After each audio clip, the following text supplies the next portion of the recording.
Did I just invent a new IKEA hack? I built a built-in daybed using 4 Billy bookcases and the twin-size brims bed. Our spare bedroom is a catch-all office storage nightmare, and I promise I'm not even showing the worst of it. I have this vision of a built-in storage situation surrounding the bed, so we're gonna make it happen. The first step was clearing out the space, well, mostly. I got out all of the super big stuff, and then I made a little pile in the corner out of the way of the stuff we're gonna have to figure out later. I found some Billy bookcases on Facebook Marketplace for literally half of retail value, so my husband drove across town to pick those up, and I stayed back home and got to building. I put together 2 of the skinny Billy bookcases, and then I started putting together the bed. I picked out this bed because it's a twin bed, but it ends up pulling out and into a king size bed, and it has drawers for storage, so it's a win-win-win on all fronts. It shouldn't take up a ton of space, but then whenever we have guests over, they'll actually have a decent sized bed to sleep in. And my plan is to put the bed in the center of this back wall and then have all 4 of the bookcases surrounding it on either end of the bed, kind of like this. I spent way too much time calculating how all of this is going to work out, and I'm going to have to build some risers and supports along the wall so the whole thing doesn't topple over and it sits up a little bit higher. But it's going to be so worth it. I feel like it's going to look super cool and cozy, and most importantly, add some additional storage that I so deeply need. I finished up building the bed after the baby went to sleep, and I got all of my bookshelves into the space, but tomorrow I'll start building all of my supports.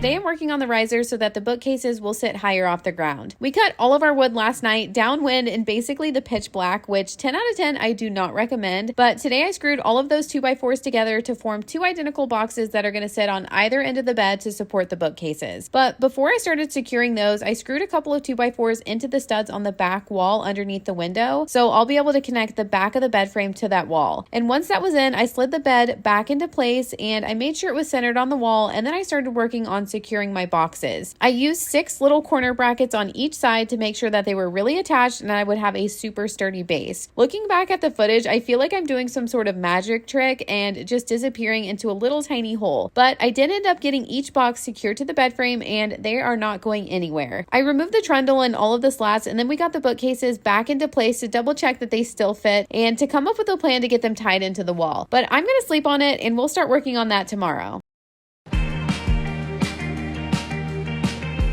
I was convinced I was going to have to rip out a chunk of carpet to make this work, but my mom told me that was probably the worst idea I've ever had, so I rebuilt my support boxes so that they could tie into the wall on 2 sides instead of being secured to the trundle, so now the bookcases shouldn't budge at all when people get in and out of the bed. My husband helped me get the bookcases into place, and then we started securing them into all of the supports using a combination of corner brackets, hanger strap, and straight up just screwing right into the studs. So these are not going anywhere. I debated for a while if I should do all of the shelves evenly spaced or if I should mix it up, and I ended up deciding to mix it up just a little bit so we have more options of what we can store in here or even just add decor wise. But once they were all in place, I started cutting the trim to help make the bookcases look a little bit beefier. I used the brad nailer to secure an 1.5 inch trim all the way around each of the bookcases, and then I added a 10-inch piece of plywood up at the top, connecting them almost to the ceiling. I still can't decide if I want to do a 3-inch version of the little trim I just added or if I want to do more of a traditional crown molding up at the very top. But this is what we're working with so far, and tomorrow I'll finish up the trim and hopefully start prepping for paint.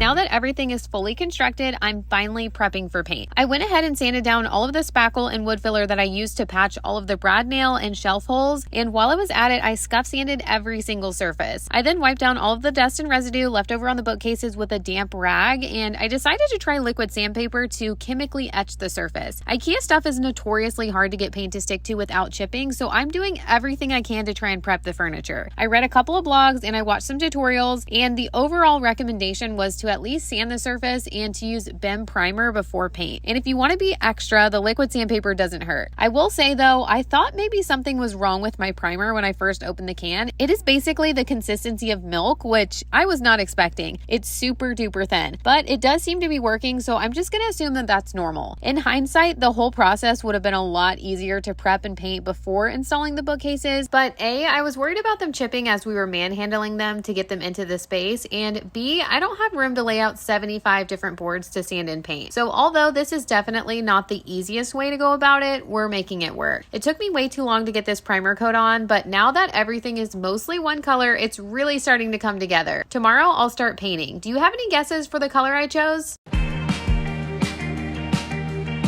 Today I am finally painting. It feels like it's taken forever to get here. I took down the blinds and I laid out a drop cloth for the first time in my life and I got to work. I picked the color Softened Green by Sherwin-Williams and I am obsessed with it. It is literally perfect. I feel like there's an 83% chance anytime I paint something that I immediately question all of my choices, but with this color I didn't. It is so good and the coverage was actually pretty good too, so it was decently satisfying to put on. I don't know if it was totally necessary, but I picked up a gallon of wall paint and a gallon of furniture paint. I probably could have just used the furniture paint on the small section of wall back there and it probably would have been fine, but I didn't want to risk it. Risk what exactly? That I don't know, but it just felt like I was breaking some sort of rule to use the paint on something other than what the can says it's for. I cut in all of the inside corners on the bookcase with a paintbrush, and then I went in with a little foam roller to paint all of the flat surfaces. And this color is giving avocado in the best way possible, and I kind of want to paint every single surface in here. I finished up one coat on the entire built-in, and I also went ahead and painted the drawers and the trundle section of the bed. I'll do the second coat tomorrow, or who knows, I might just get a second win and paint at midnight tonight.